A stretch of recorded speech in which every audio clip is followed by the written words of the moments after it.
Assalamu alaikum wa rahmatullahi wa barakatuhu.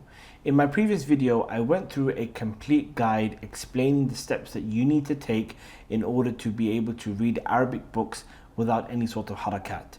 In this particular video, I'm going to show to you practically how you would implement those steps in your studies.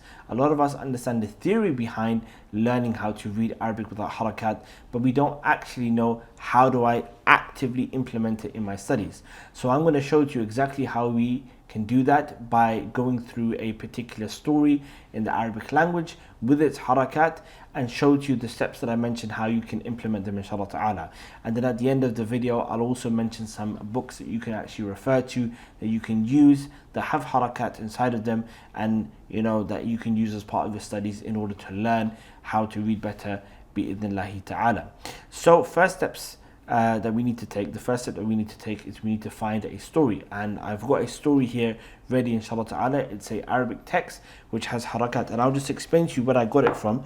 I managed to get hold of this kids series. Okay, it's a silsila. It's a series of written books for children to basically learn, and I believe it's from Egypt. Okay, they come in different topics. So from the Seerah of the Prophet sallallahu alaihi wasallam to talking about some of the Sahaba, some of the Tabi'een, some of the the wives of the Prophet sallallahu alaihi wasallam, and it just comes with small little stories, and they all have harakat. They have pictures inside of them as well, and it's made for kids. But I believe that the language is really good, very nice practice. Even me, I would sometimes read these books, even though they're intended for my children. I would read them just to every now and again practice my skills of reading. And so you can, find things like this online. Inshallah, I will talk about that. But I've basically taken from this first one, which is the Seerah of the Prophet sallallahu alaihi wasallam.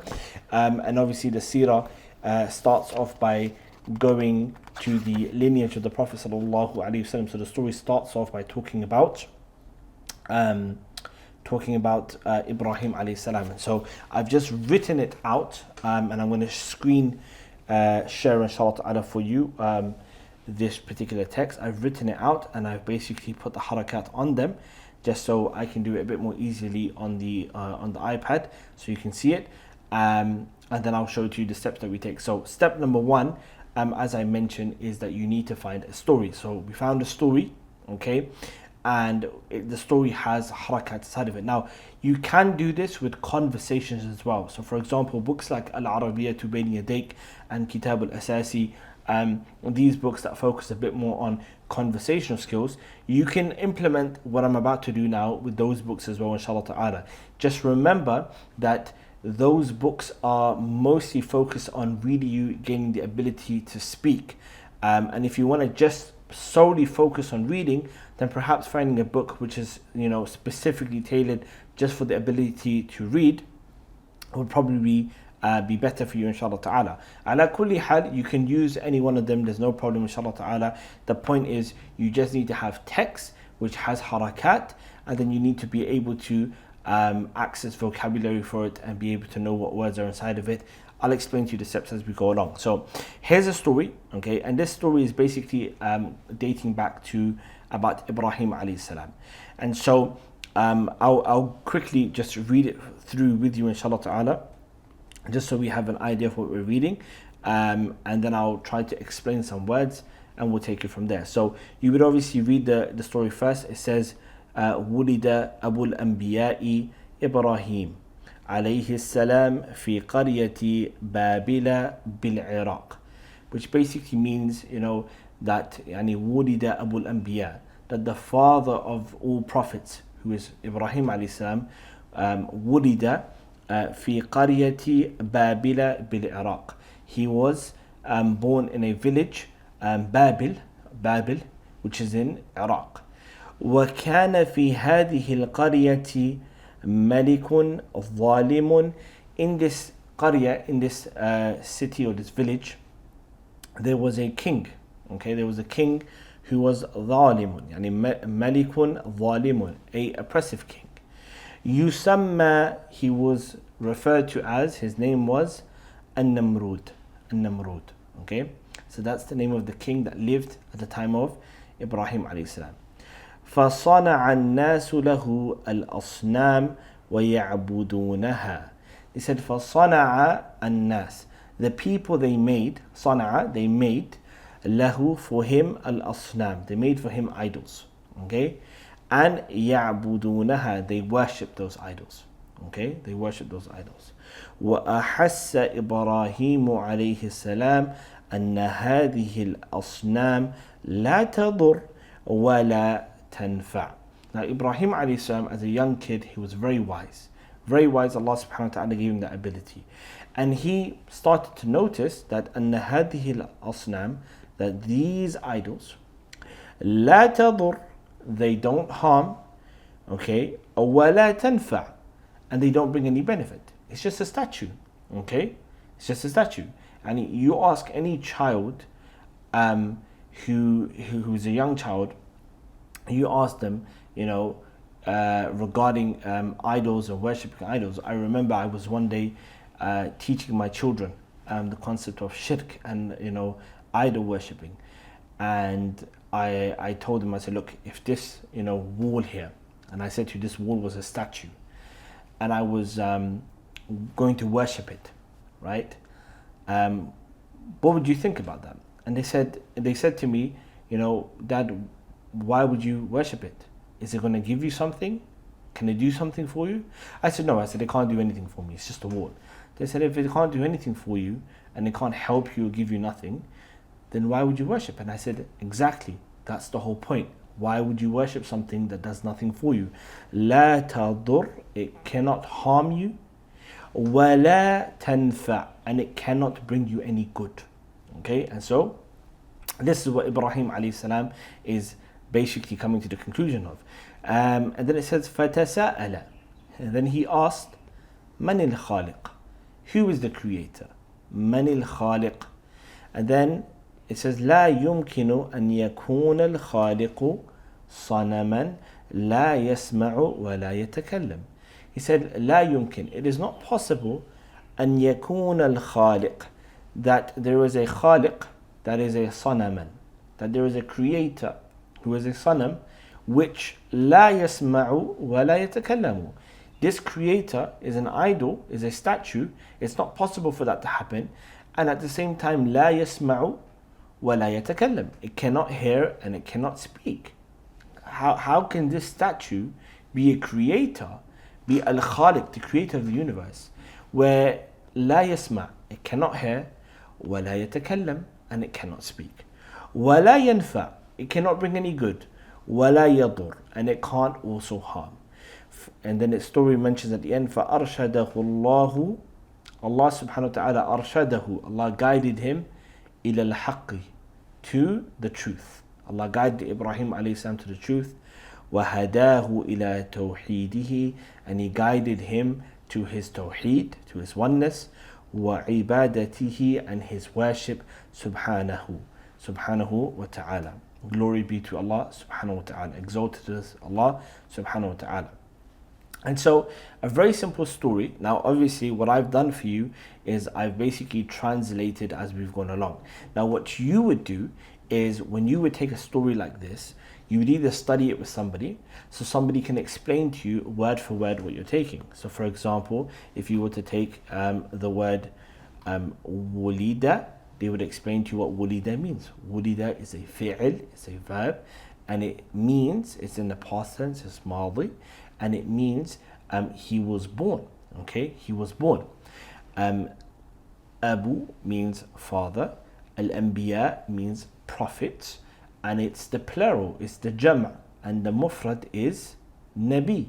So we would say an-nabi is a singular word, it means a prophet, it means the prophet, or nabiyyun means a prophet, and then al-anbiya means many prophets, it's the jam'. Okay, and then the word fi and qaryati, wa kana fi hadhihi al-qaryati, hadhihi means this, hadhihi al-qaryati means this village. Okay, malikun zalimun, a king that is oppressive. Yusamma, he is referred to, or he is called, Okay, again, yusamma is now not a fi'l madi, it's not a past tense verb, it's a fi'l mudari', it's a present tense verb.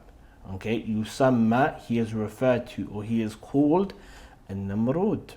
Okay, and so basically you would have somebody go through this word for word, okay, and highlight for you the words that you don't know. If there will always be words that you are familiar with, okay, and there will be words that you're not familiar with, and so you would either have somebody explain this to you, and if you don't have a teacher, and I would advise if you're beginning this process that you take a teacher that goes through this word for word for you and explains it to you so that you have a better understanding. But if you don't have a teacher, then what you would do is that you would use a dictionary. Now, how to use a dictionary is a discussion on a huge discussion in and of itself. There are good ways to use a dictionary, there are bad ways to use dictionaries. There are English to Arabic dictionaries, there are Arabic to English dictionaries, there are books, there are online websites that you can use. That's a whole discussion in and of itself. I would always say that find someone. If you don't have a teacher, at least be in contact with somebody that knows the Arabic language that can help you as you go along. So every now and again you have questions, you say, Akhi, I'm reading this, Wulida Abul Anbiya'i Ibrahim alayhi salam fi qaryati Babila bil-Iraq. What does the word wulida mean? I don't understand that. And he will explain to you what it means. Now, step number 1 was that you read the story with the harakat. Once you've read it, you now need to highlight those words that you don't know. And what you would do, as I've done here, is you would make a little chart for yourself, a vocabulary list. Now, of course, this vocabulary list, write it in a book, put it on a tablet, on a laptop, whatever it may be, but a simple vocabulary list. Now, there is a simple way to do this and there is a more extensive way to do this. I would always say do the extensive version because it helps you in the long run. But if you can't, at least just do it the simple way, which is you take the word, so you put a kalima, you put a word down, okay, and then you put the ma'na, meaning what it means in the English language, okay, if that's the language that you're using. And you'd put it down, you say wulida means was born, okay. Now, if it's a verb, I would encourage you to put down the present and the past and the present tense verb. So we know that the word wulida is past tense. You would write down here, okay, the present tense for this verb as well. So now that you know the past and the present tense, so you've now added vocabulary to your list. And if you're dealing with an ism, okay, if you're dealing with the ism, so qarya, which means a village, you would basically put down its mufrad or jam' based upon whichever one that you have. So if you have a mufrad, then you put the jam', you put the plural. The mufrad means singular and jam' means plural. So you put, if you have the singular word with you, you would put the plural word. And if you have the plural, you will put the singular word. And you do that until you have a nice little chart which has all of your vocab put together.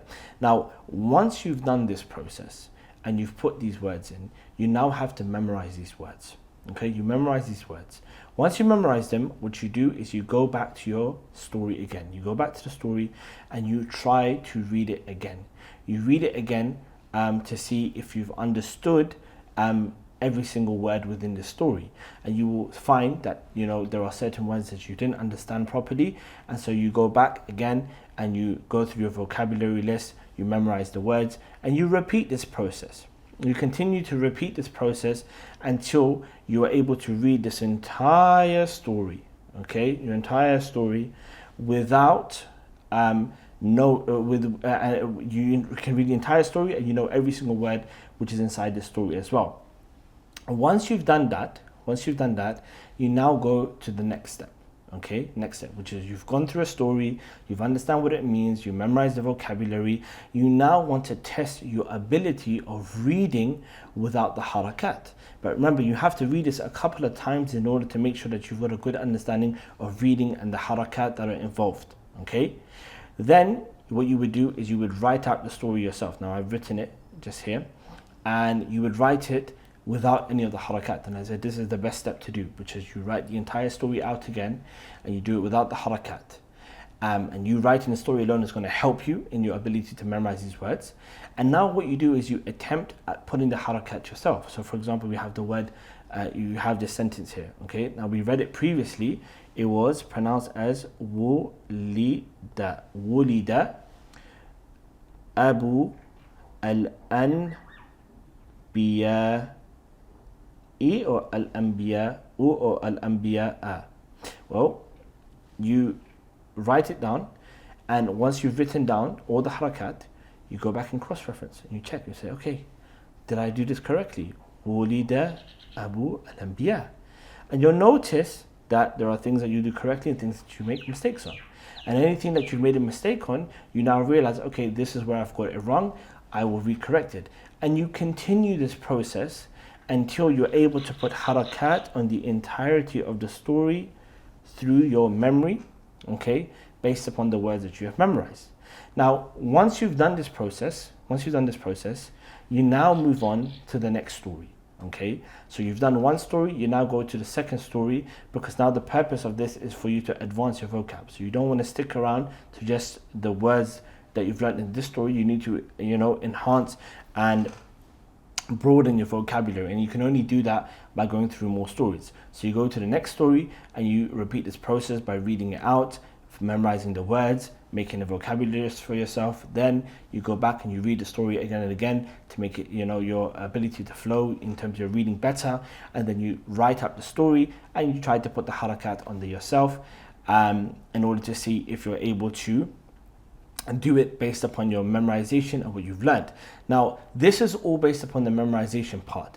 But there are aspects of writing and being able to read, the harakat based upon Arabic grammar that I mentioned to you, okay? Remember I mentioned there is the bulk of the word and then there's the ending of the word, that every harakat, the last harakat of every word, to know what it means, to know what harakat is, whether it's fatha, dhamma or kasra, you need to be able to know Arabic grammar. And so you would have to study that on the side as well. And as you continue this process, you will find that you will be able to get better and better at reading altogether. And it's really as simple as that. And lastly, I mentioned that you make dua to Allah subhanahu wa ta'ala to help you and aid you in this process. Now, what can you read? There are many things out there. You have many books like Qasas, al-Nabiyyin. I have these children books you can find online, okay? Bunch of these children books. You can also read books like Suwar min Hayat, al-Sahaba, which is a book that was written on the biography of the companions, but in a lughawi way, focusing on the language itself, so you can get better at vocabulary and the ability to read and understand. You also have Seerat, right? Seerah, which is written on the biography of the Prophet ﷺ.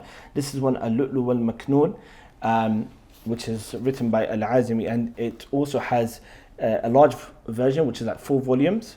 And then there's one summarized version, and it has harakat everywhere on the biography of the Prophet ﷺ. So you can read this. This would be a good option for you. I would advise you take the summarized version to make it simpler for you. You also have books like this, Hayat, al-Salaf. Hayat, al-Salaf, bayn al-Qawl, wal-Amal, which is basically statements of the Salaf in different topics of the deen.